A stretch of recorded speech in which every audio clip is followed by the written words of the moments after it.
Thanks, Marc. Hi, everybody. It's great to be on this panel with just amazing investors. So thanks for this opportunity. I'm Jenny Barba, co-founder of Features Capital. We invest in early-stage medical device companies at the seed Series A and Series B stage. We have 4 amazing portfolio companies as of today, and everyone's growing in clinical trials and early commercialization. I'm based in Vermont and formerly used to live in Utah, so in Cottonwood Heights. Calvin was my mayor. Witney. Hi, everyone. I'm Witney McKiernan. I'm with HealthQuest Capital. We are a late-stage venture firm based in the Bay Area and in Austin, Texas. We invest broadly in healthcare companies. You like to say everything but biotech, so devices, diagnostics, tech-enabled services, healthcare IT, life science tools. We look for companies that have launched products, have figured out the go-to-market, and then we're writing $20 to $50 million checks to support commercial scale. My background originally is clinical. I'm a med-surg oncology nurse by training. I spent 15 years in industry in the medical device and diagnostic markets, primarily doing reimbursement, market access, and market strategy. So if anyone wants to talk reimbursement in the early stage, happy to do that during one of the breaks. And then I moved to the investing side 6 years ago. Great. Hi, I'm Adele Oliva, and I'm with 1315 Capital. I'm the founding partner. And just wanted to thank Kelvin and the team for having us here today. Very impressive meeting, and a couple of days. This is my first time attending, although Jamie Richardson. Jamie, where can you stand? Jamie is a regular at the conference from our team. So 1315 Capital is a healthcare growth equity and buyout firm. We focus exclusively on commercial stage companies that want support in growing as quickly as possible. We invest anywhere from $5 to $35 million over the life of a company. We have anywhere from, I would say, companies that have $5 million of revenue to companies that have 50 to 100 million of revenue. It depends where it falls between. We do both minority as well as buyout growth. So we're doing majority and minority positions. We're investing in 4 verticals primarily. One is healthcare services. The other is outsourcing. So if you think about the picks and shovels of the industry, med tech and pharma outsourcing, we love those businesses. We have quite a few companies in that space. We also invest in med tech as well as health and wellness, which has more of a consumer-facing element to it. And then my background is I am a Kauffman Fellow like Jenny. And Witney. And Witney, sorry, Witney. Yeah, you have 3 of the fellows here.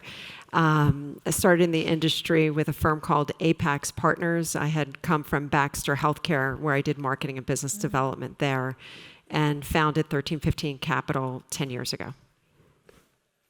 Great. My name is Nate Chang. I'm with Playground Global. We are a Silicon Valley-based venture capital firm. We started in 2015, and our main core verticals are deep tech and life sciences.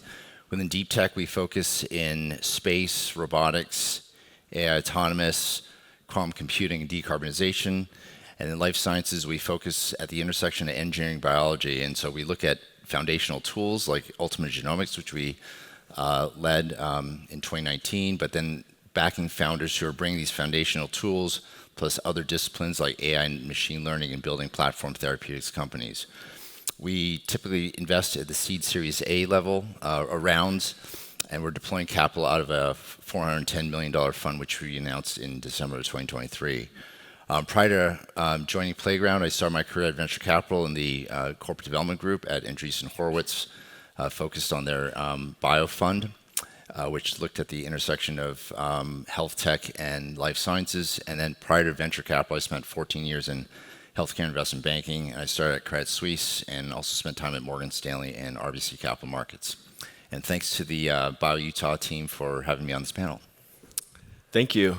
And we just to full disclosure, we broke the rules a little bit by doing more fulsome bios, but I thought that was really important for this panel because of what we're going to cover. Hopefully you can appreciate from those intros that it's a very diverse group of venture investors across the spectrum.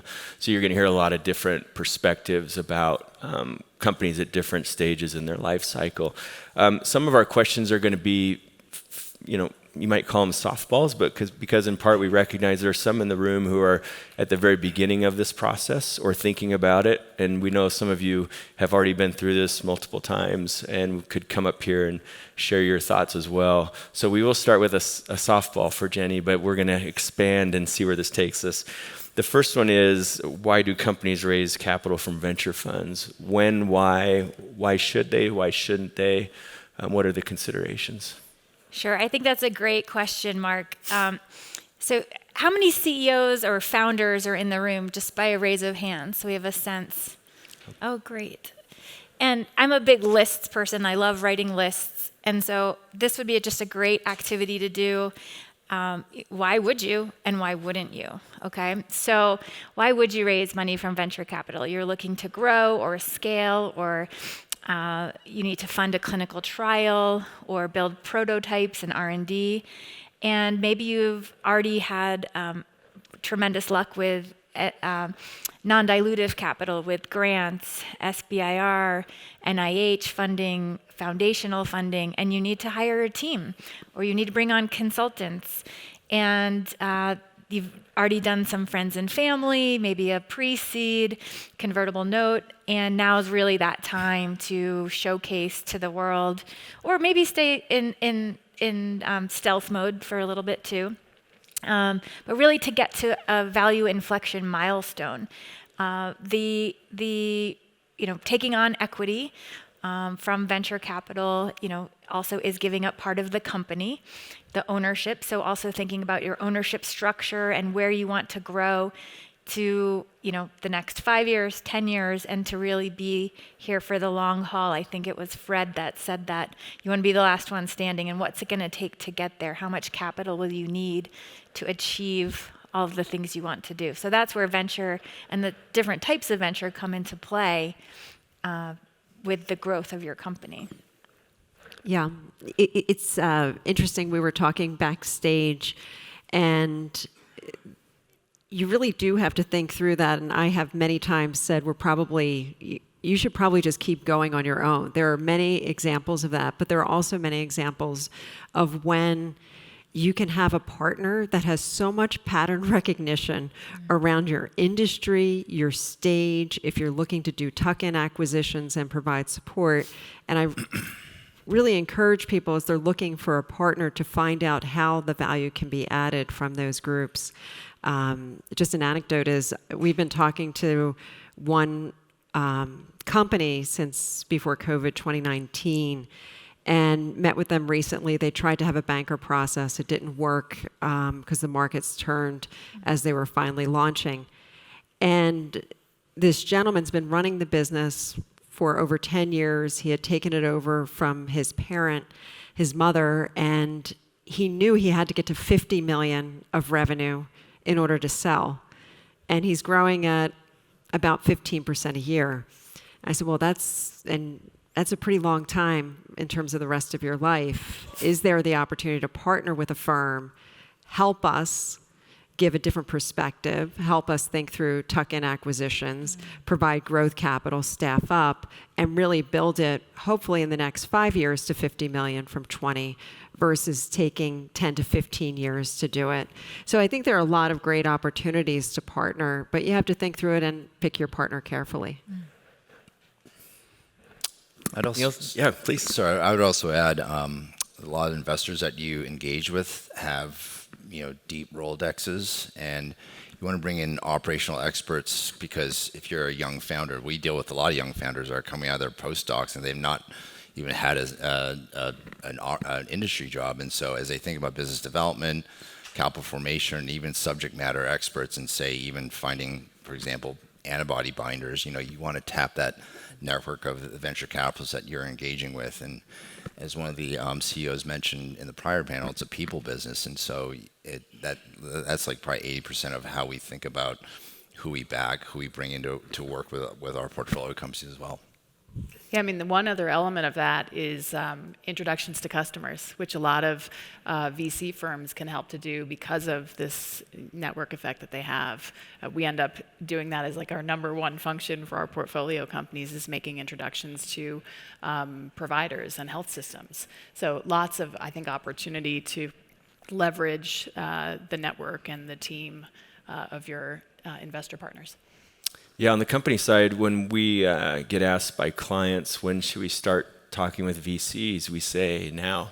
Regardless if you think you're going to raise, whether you're going to go down the VC path, it does take a long time to build those relationships, to get VCs up to speed on what you're doing. And if you're reaching out for the first time when you need capital in 3 months or you're out of business, it's usually way too late. So yeah, great. Thank you. Nate, let's go to you next. As you introduced yourselves, you talked about the different types of funds that you are managing. Talk about those different types of VC funds, the different stages at which they invest, and how that impacts the considerations or the types of companies that they're looking at. Yeah, as I thought about that question, maybe I'll just take a step back and just talk about the private capital market in general, right? So obviously, this is a venture capital panel. We're talking about the funds, but there are also multiple dimensions. One is beyond funds, or obviously, there's a panel, as I mentioned, about strategics and their corporate venture capital funds that have been very active recently. There are sovereign wealth funds, and then there are obviously family office private investors. But maybe just double-clicking on the venture capital funds. As you could tell from this panel, we are investing at various stages of company evolution. So we're very much early stage. So it's postdoc to maybe a 10-person company. Adele and Jenny and Witney are looking at more scaled companies that are generating revenue or close to profitability.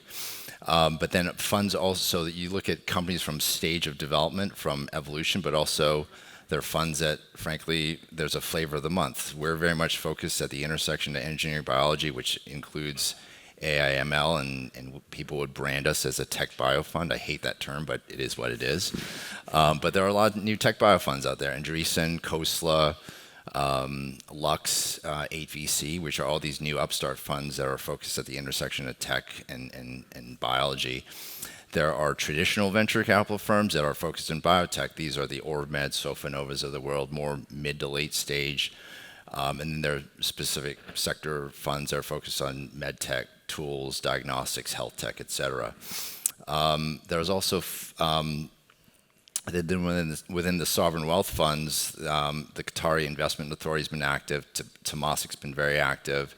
And those funds typically deploy capital at a probably large scale that probably co-invests with Adele, where they're looking to deploy $50 to $100 million in more of a growth situation. CVCs have been active, as I mentioned. Lily's been very active in tech. Amazon's been active in health tech, but also NVIDIA's been hyper active because they're really trying to push their GPUs in some of these tech-enabled life sciences companies. So hopefully it gives you a sense of flavor in terms of the funds. And again, some of these funds have a lot of scale, and you think about some of these funds that have platform services to help you as an entrepreneur. We have a small team, funds like Flagship and A16Z have very scaled teams to help with your go-to-market, fundraising, and comms as well. Mm-hmm. Anything you'd like to add to that? Yeah, I would add that since there are so many CEOs in the room, understanding what you're going to be able to benefit from, as I started to say earlier, but there are so many different models of operating team members. At 1315 Capital, we have 7 operators who are still actively running businesses that support our portfolio company. We have Jamie that not only does and leads business development for us, but also looks at a lot of tuck-ins for the portfolio where appropriate. We have someone who is very focused on executive performance.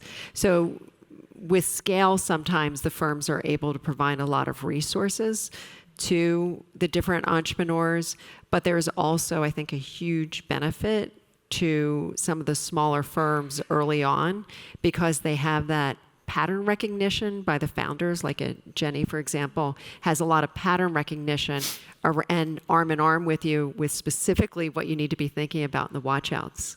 Yeah.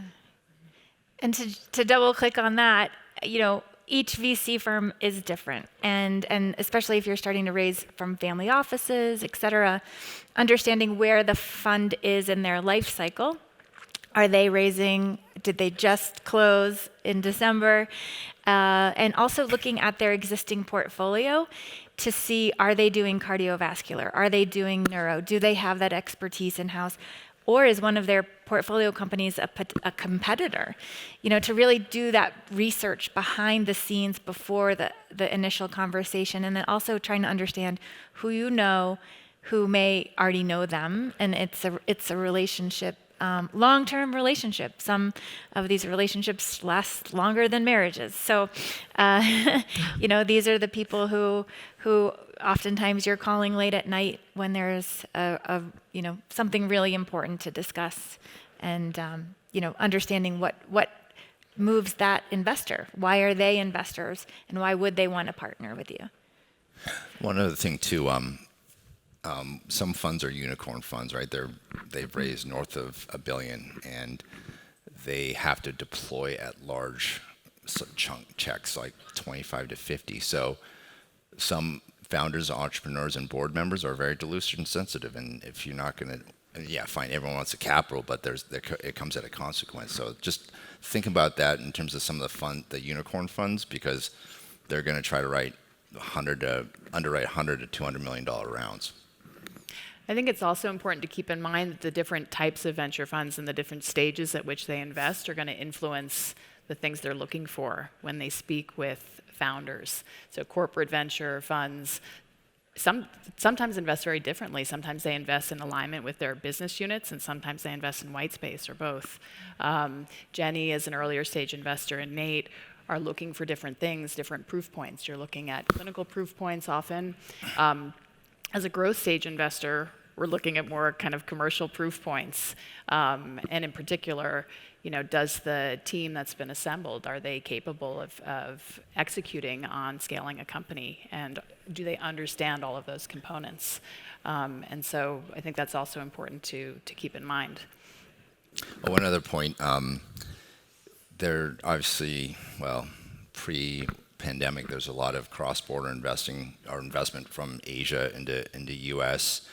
And I've spent a couple trips. I actually took one trip to Europe last fall, and there are actually a lot of upstart venture funds out there in Europe. So as for the entrepreneurs and management teams that are looking to raise capital, do take a look at some of the European funds, because some may have a cross-border mandate. I think EQT just hired a professional out in Boston, so they're going to start to onshore in terms of capital deployment. So just open the apertures. I mean, we're coastal funds, but certainly think about looking at Europe as a potential source of private capital. Thank you. And this gets really interesting as the company grows and takes on investment at different stages, and has an early stage investor and then a sort of a mid-stage or growth investor.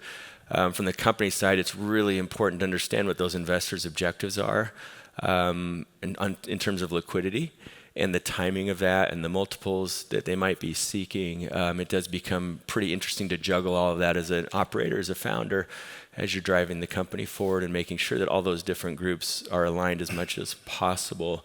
And that's not always possible, but keeping in mind sort of the off-ramps of the different funds and what they would deem to be a great exit. So thank you very much. All right, Witney, you get a two-part question. Lucky you. The first part is, how do companies get in front of venture funds? And if you can touch a little bit on how funds are structured internally, and then how you would, if I'm sitting out in the audience and I have a really cool idea and I have no idea how to get to you other than cornering you right after this meeting out there, what would you recommend in terms of a company getting ultimately in front of one of you to pitch their idea? Yeah, I mean, let me first acknowledge that fundraising is incredibly hard, and just any time. And in this market, it's 10 times as hard as it's been in a really long time. And so you kind of have to, it's like, ground combat. Every possible tactic you can employ to get in front of investors is, I think, fair game. But as I was thinking about this question, one of the things that struck me is that it's important to understand who the sweet spot investors are for your type of company and the stage at which you're raising money. And understanding who are the 3 to 5 top active funds and firms for, say, a Series A company in the med tech space, or in the medical device space more specifically. Ask around, get the names, understands who those folks are, as opposed to having a list of 40 different funds, 90% of which may not be relevant for you because they don't invest in the stage of company that you have, or they don't invest in the subsector that you're operating in. So I think, first of all, understanding who you're going after. And then a lot of people will tell you, like, it's great if you can get a warm introduction to one of those funds. I mean, we will take cold emails. I think part of our responsibility as investors is to be receptive to companies that are looking for funding. That is essentially our job. So you can email me, you can email anybody in our firm. We will take those inbound requests and we will respond to them. The warm intro is great, but it requires access to a network. And we know for women founders, founders of diverse backgrounds, founders that don't have access to Sand Hill Road capital, it's hard to get warm intros to the right funds. And so for those of you in this room who are on the investing side, the banking side, the consulting and support side, I think it's also really incumbent upon us to share access to our networks with founders as a way of supporting the ecosystem. So if a company comes inbound to us and it's too early, which as a growth investor, 90% of the time, things are too early for us, I always offer to make connections with earlier stage firms. I have my lists of firms and people that I send deals to. And so being ready with a non-confidential deck or an executive summary, a templated email that I can very easily just forward to 4 or 5 people to kind of get the double opt-in and make that introduction, makes it easy for me as an investor to be helpful and to open up access to my network. Thank you. Anything else you'd like to add? We go to part 2. Well, I'll just jump in. Events like this, I think, are astronomically valuable for founders, especially if you're applying for a pitch competition or you're on stage for a pitch competition. Just that practice, having a peer group, being able to go through this together with other CEOs. The accelerator market has just taken off. Accelerators and incubators. We're affiliated with numerous accelerators. And so that's another way to get feedback and prep and be ready, and then also get access to VCs. Yeah, I'd add that I founded 1315 Capital. I can't even remember 2015. I would wake up in hotel rooms, like fundraising, no idea where I was. And it is really hard. It is hard to start a company, it's hard to start a firm, and it's hard to raise capital. You have to remember, what are we? We are fiduciaries for our investors, and we have to put together an appropriate portfolio of risk and return. And with that, to Whitney's point, we have a very defined, at our firm, we have a very defined mandate that we have told our investors we will pursue. And if it falls outside of that mandate, no matter how much we think you are going to, sell for $2 billion, we just are not able with our mandate to do it.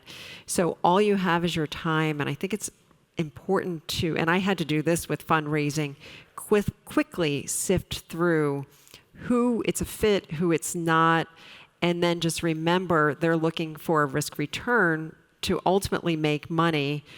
Looking at commercially capital efficiency, maybe in biotech, it's not commercially capital efficient, right? It's the ability to get to major inflection points on whatever capital you have. Okay, part 2. And I will note there too, it took me for a while as an attorney to appreciate this, but VCs feel founders' fundraising pain because they're doing it as well. On the other side, you don't see that necessarily but in terms of raising funds and raising the next fund. So they do definitely understand what it takes and the effort that it requires. Okay, part two. So if someone gets in front of you, they're in your office making a pitch. Let's focus on the positive first. What do you like in pitches? What things have companies done that have really resonated with you or made your decision making easier? Yeah, I mean, so also in this environment, I will say that the large majority of CEOs and founders coming into pitch are rattled, right? They've been out there, beating the bushes for quite a while, and it's really tough. And it's really clear that many of them will just take whatever you're willing to give them. And when I take a 30-minute pitch from a founder, one of the things I'm assessing for is their level of confidence. And it's really clear if they are not confident.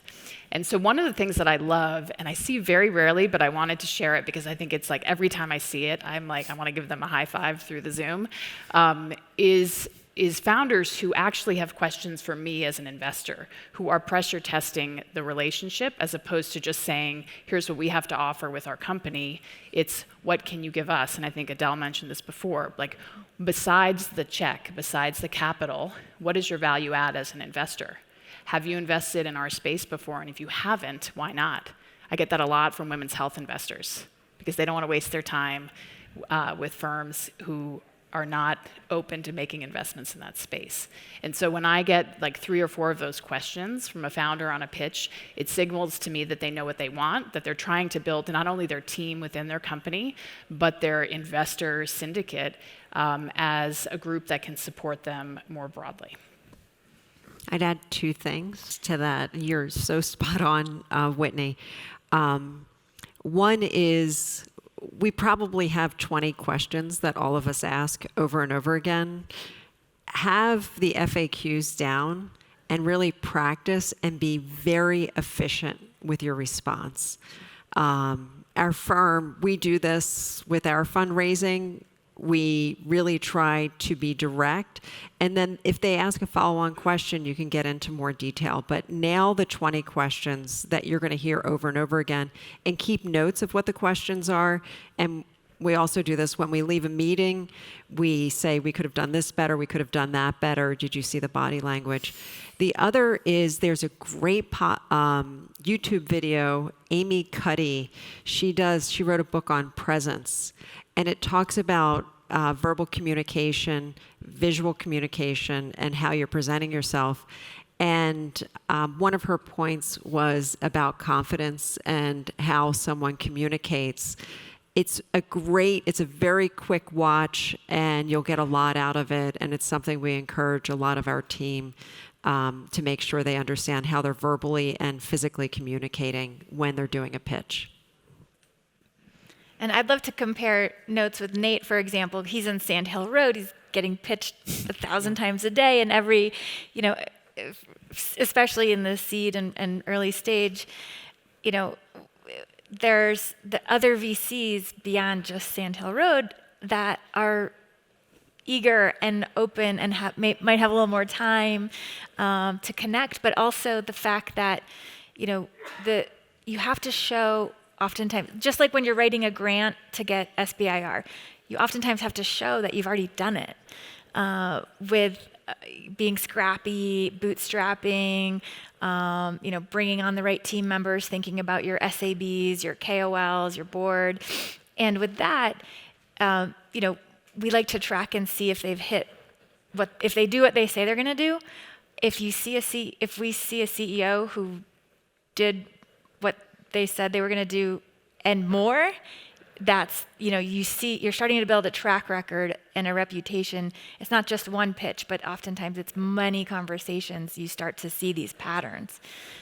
Yeah, I'd agree. I mean, sometimes we may take a pass at the seed and jump in on the A. So I agree with Jenny. Just make sure you're dropping the right breadcrumbs as you build your company vision and executing your tech. The other thing, just on the biotech side, just being thoughtful about your capital.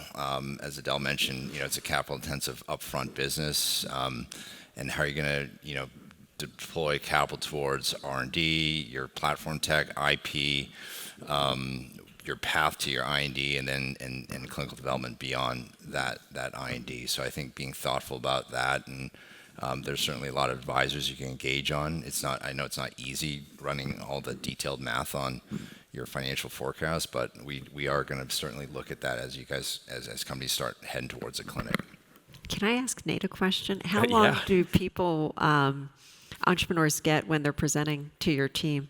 30 to 45 minutes. Yeah. But it's kind of hard to just unpack all that. And sometimes we have to have multiple follow-up presentations. So that's certainly common in terms of how we engage. And look, if we're certainly engaged on a certain deal that we're chasing, we do want to have multiple meetings. And it's also like you want to pressure test these people from, like, the character is very important, right? You're backing these founders. A lot of them just, again, have come out of their postdocs and they've never had a real job. And they're just kind of hustling and building this thing from scratch. So I think having multiple rounds is very important to us in terms of, I mean, it kind of falls into the whole diligence process too. Yeah, there's a book called Blink, Malcolm Gladwell, and one of the premises in the book is that people make an impression in 3 seconds, whether you're meeting someone for the first time or you're buying a house.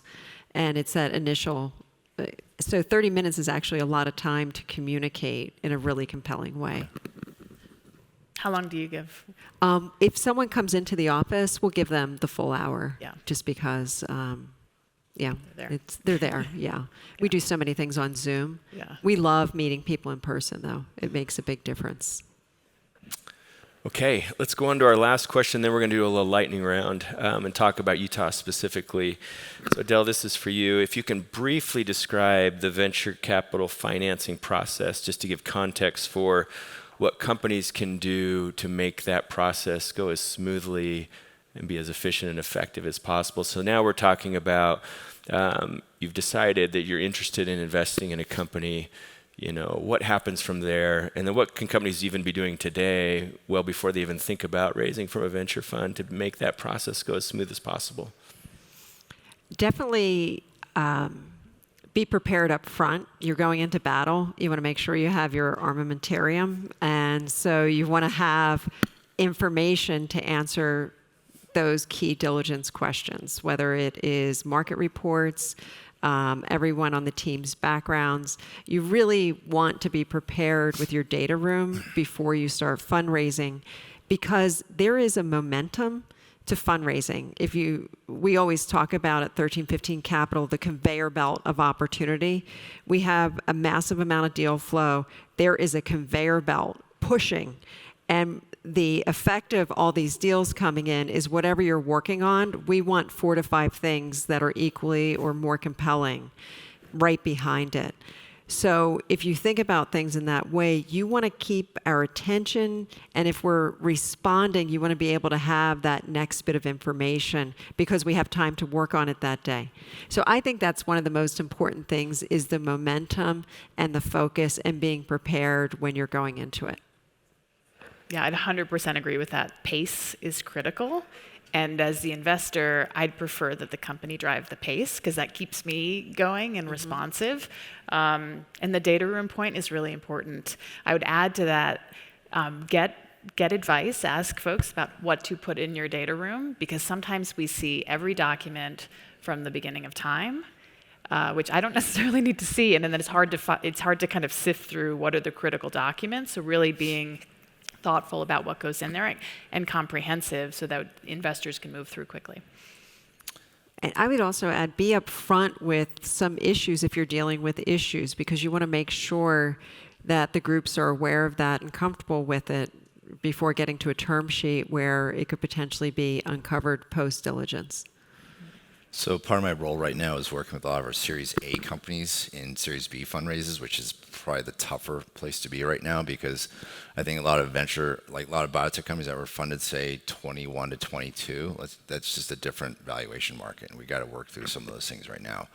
And a lot of what we're also pushing is just parallel tracking BD. So if you're doing BD, you're going to have certainly a data room for BD, and that certainly you could parse some of that into your data room for fundraising and to Whitney's point, you don't have to put everything in the kitchen sink, but having everything ready to go. Now, the other thing that you should be have on call are either references for you as a management team, but also some of the investors may want to talk to the KOL. So if you're going after a specific disease modality or target, you may have some people on your short list for diligence. So have those people ready to speak the technology and being available to investors and strategics as well. I have a question for you guys. So how do CEOs give a sense of competition or timelines? Because oftentimes, these processes can drag on and go on, or a sense of competition that another fund's deep in diligence, or they're about to get a term sheet, or they have a term sheet. What can CEOs do to create a sense of timelines and process successfully? Is urgency? Like, it's tricky because if you're dealt with like a 2.5 offsuit, you have no leverage, right? So, and frankly, a lot of investors are dragging their feet in this market, which is unfortunate because everyone's like in the private, like especially late stage biotech, a lot of investors are actually buying into pipes, and you've seen the pipe market like completely. I mean, there are companies that are these sort of fallen angels in the public side raised $200 to $400 million because a lot of these like private investors are coming in these deals. So that's consuming headspace for a lot of private investors. But yeah, it's a tricky thing to drive urgency because some investors are just going to kind of like wait and they're just watching the conveyor belt go, and they may not pick up on what's coming through. So it's a challenging question, and I think for us, from our side, we just try to push our relationships with some of the later stage funds to go to the GP and say, hey, can you, and that's the benefit of going to venture capital is your venture capital should have some access to like Carl Gordon or Srini at Samsara to go, hey, can you take a look at this transaction because this is happening in the background. We want your team to engage here. Yeah, we want to make investments. I think that's the fundamental. We are actively working extremely hard every day to try to get to closed transactions. One thing to consider is just being upfront and honest in terms of creating that competitive tension. We know a lot of people, and if you say that so-and-so is about to give you a term sheet, it may not. If that's the case, that's great. But if it's not, there may be ways where that information funnels over. Yeah. Actually, also making sure you know if the VC can lead the round or if they follow or if they can co-invest. And I've seen that actually be quite successful to bring in two co-leads to do the term sheet together, because then that helps bring the validation to the syndicate.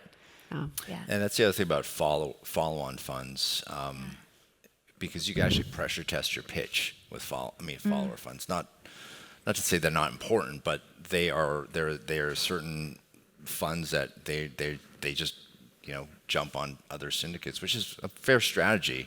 But at least you as an entrepreneur could build that network. I could pressure test this story, what resonates, what doesn't resonate, before you kind of then go to a lead fund to make that pitch. Thank you. All right, last topic. And I'm going to frame this up with some of my own experience, but I'd like to cover the macro and then the Utah aspect to this. So I started practicing in Utah in 2003. And my client base was largely tech and consumer, but tech was still sort of a new thing. There were tech companies starting to pop up, and there were some venture funds popping up. And I had I would say, generally speaking, a small percentage of my clients were life science clients. We know where tech is today in Utah. And over the last 5-6 years, I've seen life science really start to accelerate here. If I just look at my client mix, it's becoming much more comparable. Which is exciting. And we see organizations like this popping up and growing. And it really feels like 10 years ago, maybe, when this thing called Silicon Slopes started emerging. And everyone started wearing hoodies and flat brim hats and, and everything that came with that. So I have two questions for you. One is speak to the 2020-21 versus now. You've all touched on it. Where are we today? And I think you've already given some good answers there. And then can you speak to the opportunities in Utah specifically, what you think the growth drivers will be, and some of the challenges? So I know that's two. To tackle that however you want. Lightning round, it's all yours. You can even moderate. You're doing such a good job. But just always curious. Just jump in. I can actually jump in because I lived here 10 years ago, and there was BARD Access Systems, Myriad, Merit, Edwards, Nelson Labs, and so on and so forth. And I've really seen this progression. I was at the first Church and State event, and then the Silk and Slopes event that was, in a room about this size, and to really see the progression now in healthcare is so amazing. The startups, the BYU, and then what was Recursion and BioHive, and just to see companies moving here, building facilities here, and I think it's a really great time to be in Utah. Yeah, I mean, for me, I would say we're newer to the Utah ecosystem, but the population growth, the increase in diversity, the multi-industry environment and ecosystem here, I think is really interesting.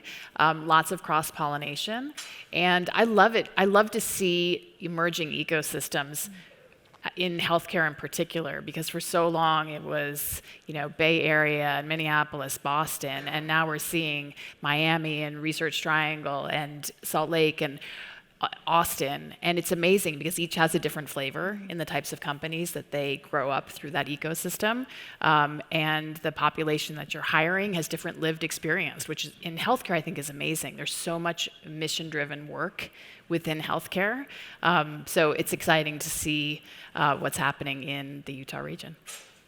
Yeah, we are in Philadelphia, which is considered the medicine chest of the world, and 50% of our portfolio is between New York and Virginia. 25% of our portfolio is in Southern California, and we view Utah as like one of the most compelling major. We never had a second home until COVID.